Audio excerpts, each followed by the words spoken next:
Hi guys, I'm back. This is Lashette from Scarlet Moon Creations, and I am back with a new video. This is my November wrap up, where I talk about the last of the books I read in the month of November and give you my reading stats.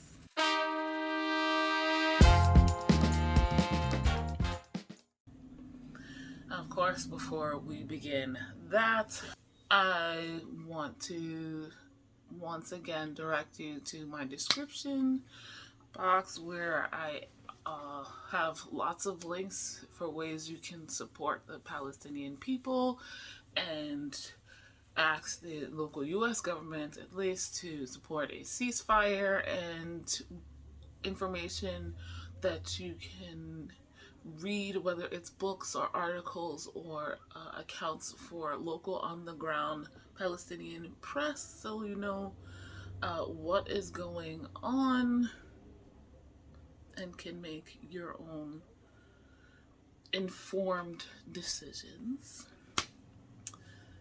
Also, there are links that are very similar, but for the situation in Congo, where local people are basically being enslaved and in mines, materials which are used in our electronics. So again, ways you can support those people, ways you can ask for or demand change to happen,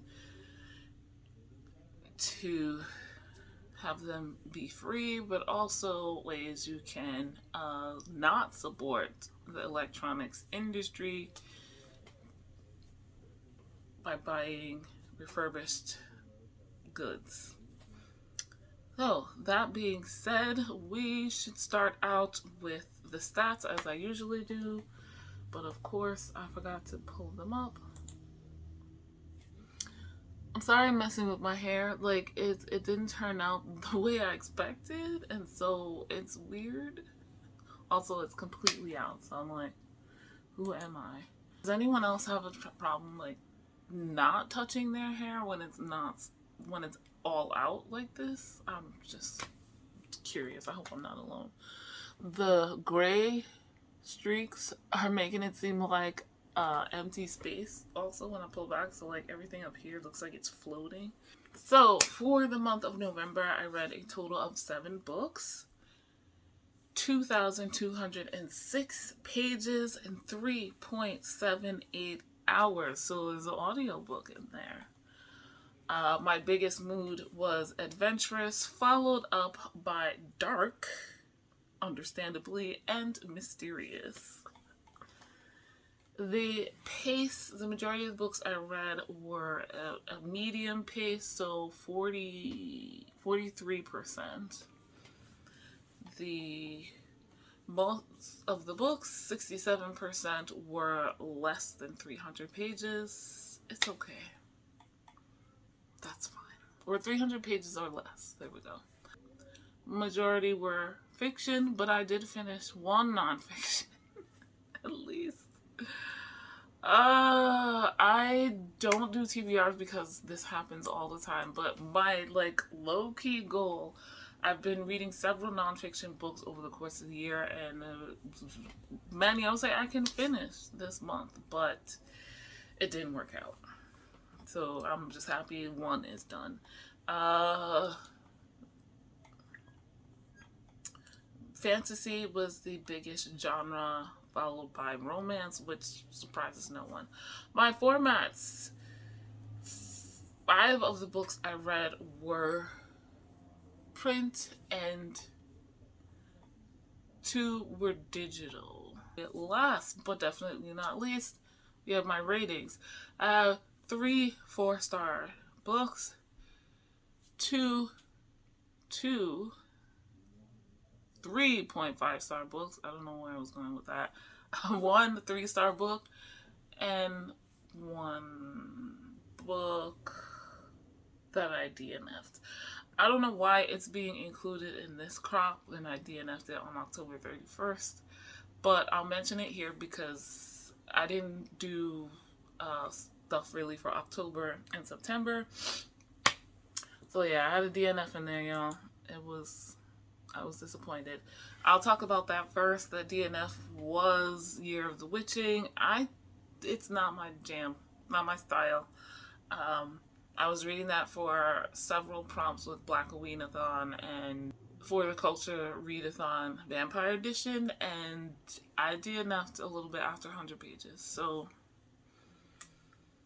I didn't look too deeply into what this book was about. And yeah, once we got the setting, like it was suitably creepy. It wasn't for me. So anyway, that's the DNF that is Storygraph is including. So let's talk about the last two books I finished this month. First up, we have Spider-Man Life Story. This is by Chip Zdarsky with Mark Bogley as illustrator.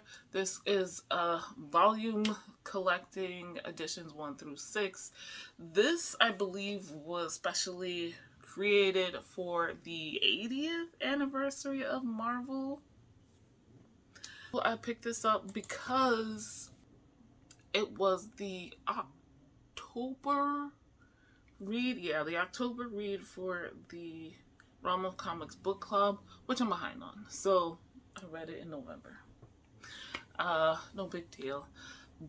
I wasn't sure how much I was gonna like this. I didn't quite understand from the synopsis what I was gonna get. We got basically, if these were individual issues, an issue for each decade of life for Peter Parker, and the art style kind of fit each decade of comic books, which was cool and interesting. So the first, I'm going to read some stuff off the screen. The first Spider-Man comic book came out in 1962, and Peter was 15 years old. Now, we've had various artists and different reboots of Spider-Man and different dimensions or timelines and things like that. So look, this volume is saying, like, what if, right? It's been 57 years since the original Spider-Man came out, when this issue came out. So this year, 2023, is not the 80th anniversary of Marvel. It was several years ago. So, but anyway, we had one continuous timeline where we watched Spider-Man get older from 15 to however old he is. 57, 62, 72. So he'd be about 72 towards the end. I don't have it anymore, so I don't remember. But so yeah, we watched Spider-Man grow over the decades in a chronological, linear fashion, from 15 to 72-ish, right? I think my math is right, but I could be wrong, so give me a break. And that was fascinating. I honestly, once I finished this, I was like, I wonder if they did this for other characters. Let me know in the comments if you know.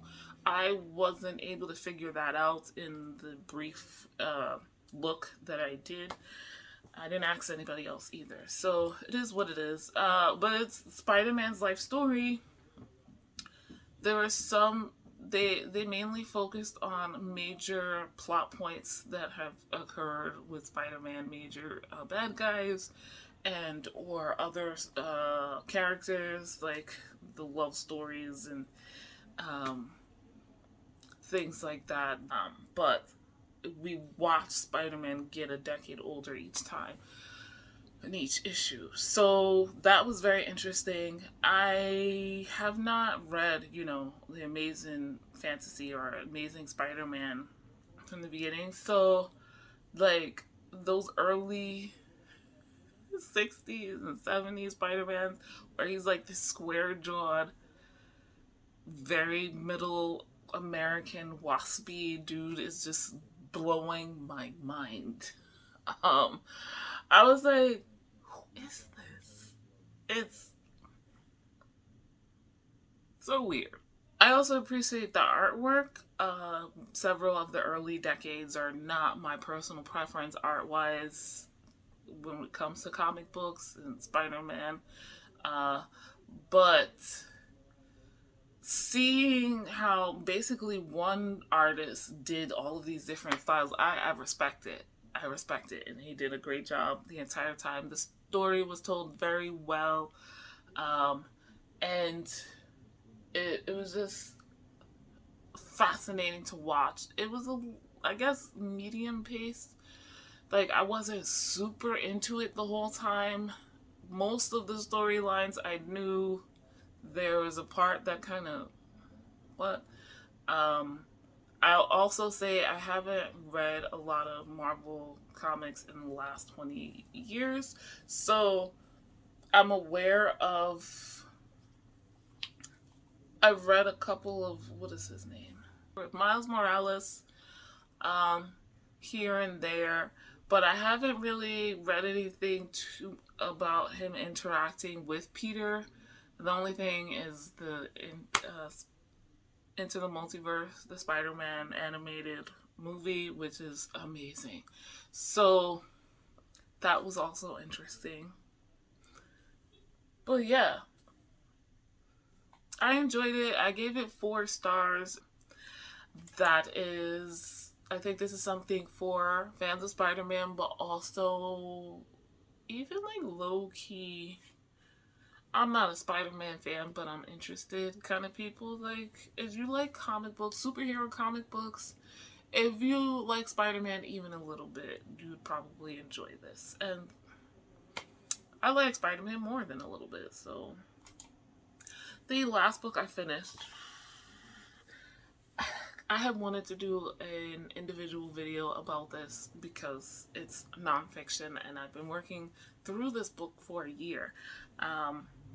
We might get one. We might get one. Not necessarily just book specific, but maybe not as in depth as I originally planned. We'll see. The last book I finished was From the Cauldron Born, Exploring Magic and of Welsh Legend and Lore. This is by Christopher Hughes. And for those in the pagan community, especially those with a Celtic focus in their practice and beliefs, I know that Christopher Hughes is a hit or miss figure depending. So I started this book pretty early last year. This was my cousin and I. We decided to read this book as part of a book club thing. Didn't pan out after the first section and a half because life. But I was fascinated.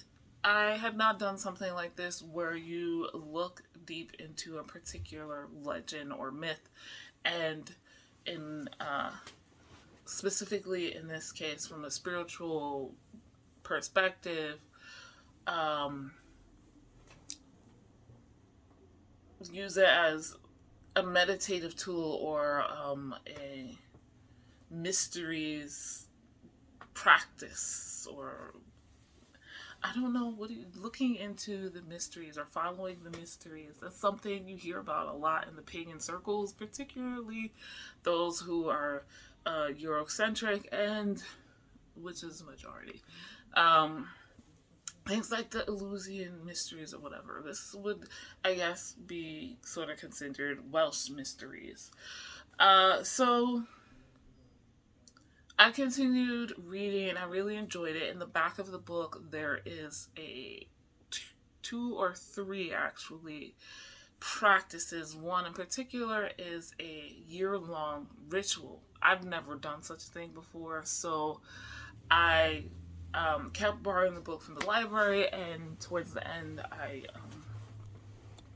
to keep up with doing the ritual, and part of the ritual each month is to reread certain sections of the book. So that's what I was doing. I take everything said here with a grain of salt. What Christopher Hughes does is kind of mix the pagan, the woo-woo, and the historical and research aspects and bring them together. We're exploring the myth of Carriagewin and her cauldron and and the creation or the rebirth, if you will, of Taliesin. And at first he gives you, I guess, some general parameters of like where he's getting his information from and how you can look at this. Then we go into what the myth is. It's not very long. It's in the Mabinogion, and he gives you various translations and their sources. So you read it a couple of times so you know, and how, and you know, he goes into the etymology of the words being used and why certain sources translated things certain ways, because some are translated by Christian monks and that has their bias attached, and then others are by later scholars. So, you know, more time has passed and more modern bias is attached, and that kind of thing. And then the bulk of the book is going character by character and diving into them, basically. We're looking at the history of them, any other mentions in other Welsh mythology, how they can be looked at as a metaphor or from a meditative or astral perspective. There's exercises for each chapter and each character, and yeah, there are characters you feel like, oh, they're probably not important on first read, but like isolating them and looking at them individually.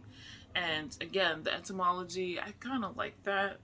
I like history in general, and then like the history of words and where the pieces of it came from is interesting, even more so when we're talking about a language that's not my own, Welsh. So I thoroughly enjoyed this, and then the end is the various rituals. I did a year-long ritual, like I said, and that was fascinating, and that definitely upped my personal confidence with completing doing magic, magical workings, because basically I had to do one for a whole year. And also, yeah, he has site sources in the back, but there is, like I said, a bias.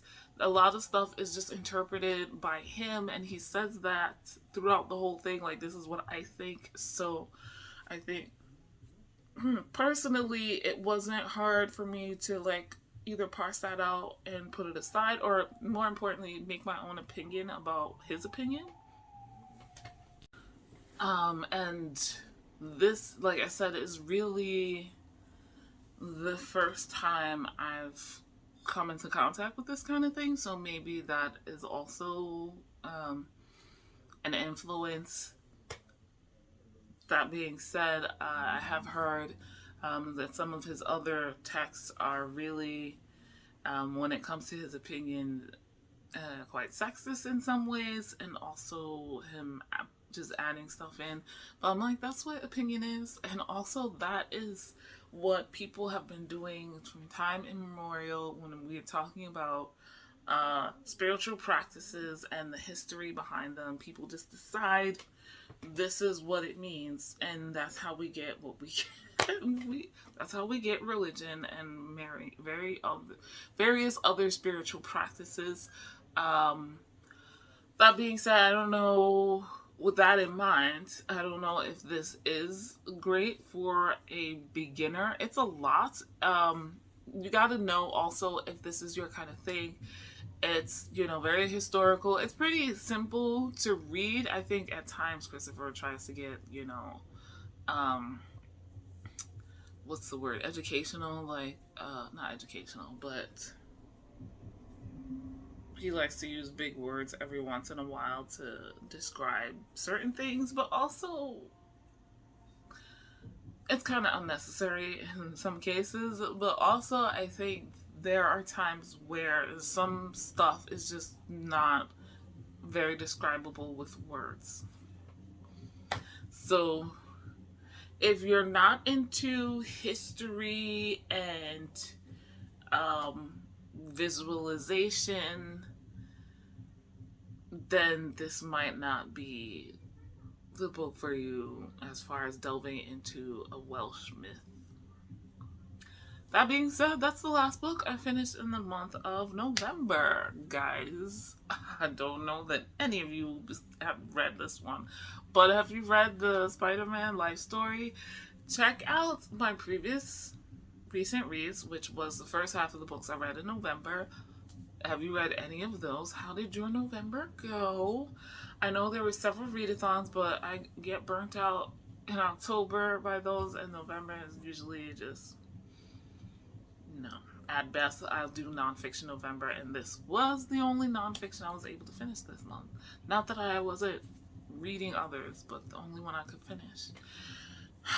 If you participated in nonfiction November, how did you do? What did you read? I'm curious. I do like nonfiction. It's just slower to read. Yeah, guys, like this video if you liked it. Subscribe if you are new. Hit the notification bell so you know when the next video is coming. I will have my mid-December wrap-up sometime later this month, and then December wrap-up, and all of the end of the year reading videos in January as per usual. If you're looking for reading content, I will also be hosting a read-along next year, the Remix Classics read-along. I'll put a link to it in wherever I can, but you can find it on my channel. I've already posted an announcement video. Come join me if you would like. There's also a Storygraph challenge and a read-along for the first book is also up on Storygraph. Links in the description. I'll put them in the description. Guys, thank you as always so much for watching. I'll see you in the next video. Bye.